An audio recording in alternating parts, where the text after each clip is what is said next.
Fala pessoal, eu sou Dorival e essa é mais uma aula da playlist de alimentos e alimentação dos animais domésticos.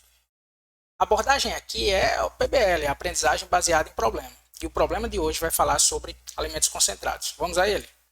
Você recomendou a substituição de 50% do milho grão por vagem de algaroba triturada. A vagem de algaroba tem a seguinte composição: 89% de matéria seca, 12% de proteína bruta, 3% de extrato etéreo, 39% de FDN, 38% de CNF e 8% de lignina detergente ácido. Essa vagem substituiu 50% do milho na dieta de galinhas poedeiras em sistema caipira. A ração das aves era 62% de milho grão, então a vagem entrou com 31% e o milho grão mas continuou fazendo parte apenas de 31%, ao invés de 62%. 28% de farelo de soja, 10% de núcleo mineral e vitamínico. Você, após a substituição, observou redução de cerca de 15% no peso dos ovos, na massa dos ovos, descoloração da gema, incremento no consumo de matéria seca e piora na conversão alimentar das galinhas. Nesse contexto, quais componentes da vagem de algaroba triturada, em comparação ao milho, explicam essas alterações observadas nas aves? Quais as possíveis alternativas para o uso deste ingrediente? Então vamos lá, pessoal.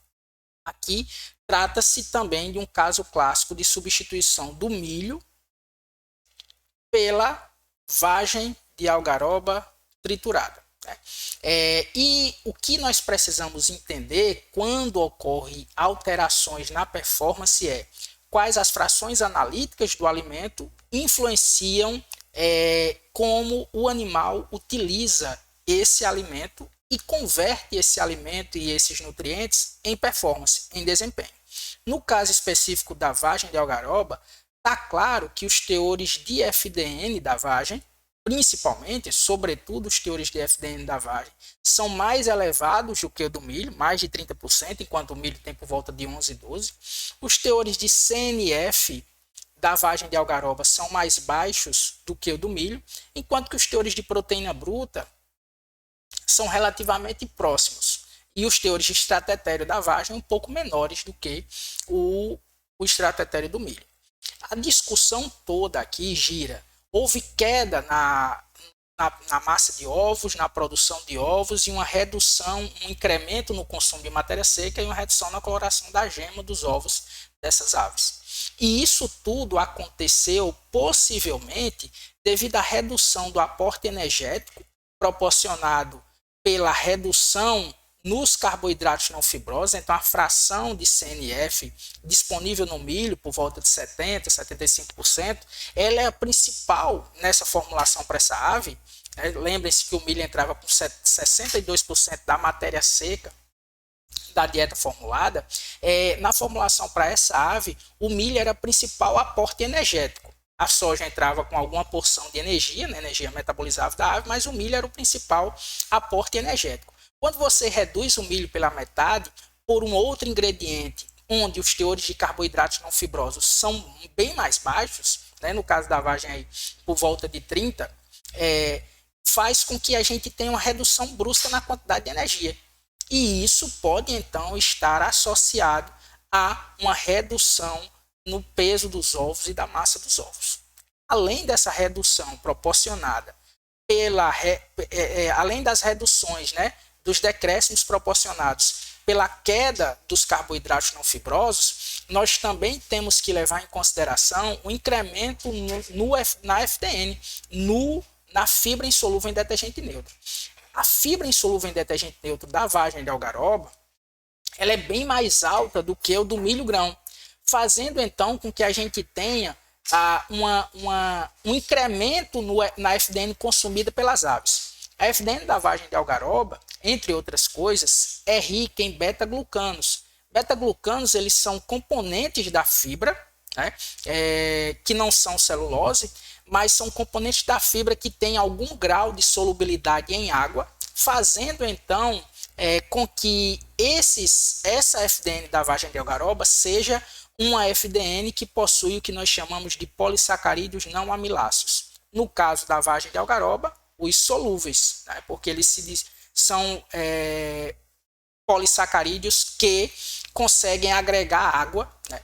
E qual o impacto, então, desses polissacarídeos não amiláceos, desses beta-glucanos da vagem de algaroba? Haverá um aumento da consistência, uma geleficação do conteúdo do trato gastrointestinal, um aumento dessa consistência, essa gelificação do conteúdo do trato gastrointestinal irá proporcionar uma redução do fluxo e uma dificuldade de os nutrientes digeridos chegarem à bordadura de escova, ao glicocálix e serem absorvidos pelos enterócitos lá no intestino delgado dessas aves. Então, esses polissacarídeos não amiláceos vão prejudicar os processos de absorção, basicamente por uma redução na taxa de trânsito e um aumento da consistência da digesta. Então, pessoal, a gente tem que levar em consideração esses dois efeitos conjuntos que não estão presentes no milho. Um aumento da FDN e os polissacarídeos não amiláceos, que irão prejudicar a absorção de monômeros como aminoácidos, né, lá na bordadura de escova, as próprias hexoses e pentoses lá na bordadura de escova do intestino delgado das aves, e essa redução consistente dos carboidratos não fibrosos, que irão prejudicar a demanda energética, fazendo então com que as aves, ou explicando, né, essa queda na performance das aves.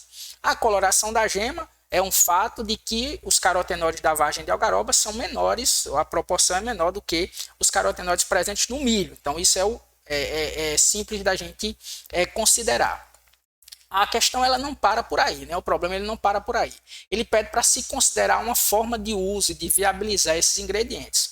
Uma das formas de uso e de viabilização desses ingredientes é o uso de enzimas exógenas, né? Então, as chilanases, as pectinases, né? São as enzimas fibrolíticas, enzimas exógenas fibrolíticas que podem ser utilizadas como aditivos. Nesse caso, as enzimas entram como os famosos aditivos zootécnicos, né? Que são os digestivos, pertencem a um subgrupo dos digestivos. Esses aditivos zootécnicos, então, vão aumentar a degradação desses polissacarídeos não amiláceos, reduzir o efeito que esses polissacarídeos não amiláceos têm sobre a consistência da digesta e, com isso, melhorar os coeficientes de absorção dos monômeros. Além disso, uma vez que os monômeros têm sua absorção incrementada, também é incrementado o conteúdo energético da dieta, fazendo com que as aves não tenham um decréscimo na performance tão problemático como o documentado nesse problema. Tudo bem, pessoal? Espero que vocês tenham gostado. Caso vocês tenham alguma dúvida, por favor, comentem aqui embaixo. Vai ser uma satisfação responder vocês. Muito obrigado e até a próxima.